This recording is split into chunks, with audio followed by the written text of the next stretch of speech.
Rescue from rehab requires stable, healthy connections. Coming out of a long period of addiction and substance or alcohol use, that they really have lost a lot of that connection to their loved ones.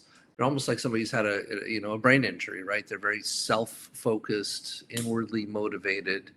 And what we're really trying to do is get those von Economy neurons that are left over to work again, so that you can get them to re-engage from a loving perspective with their community. I see them as sort of a person drowning and treading water, trying to just feel good enough each day to continue. And we know that the brain doesn't heal quickly.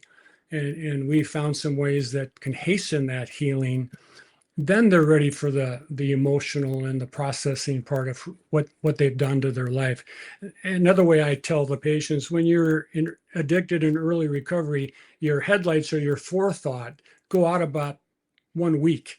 You only see, how do I get my next high?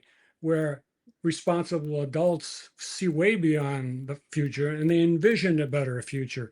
Addicts don't do that, or they don't do it anymore. Their life is organized around getting the next feel good. But the good news is it's treatable if you get to the right folks, Yeah, it is very gratifying to see those lights come on, Yes. in our patients. Like when they finally become self-aware enough that they can realize that they have some serious blind spots that they need to work on, it can be quite humbling, and sometimes a little sad for them to realize the damage that they've done. But at least that gives them a place to start from, right? That's the difference. And then there's something different about their brains. So the inability to inhibit these primitive drives, which are often violent, doesn't exist in the addicted brain. That's brain failure at its worst.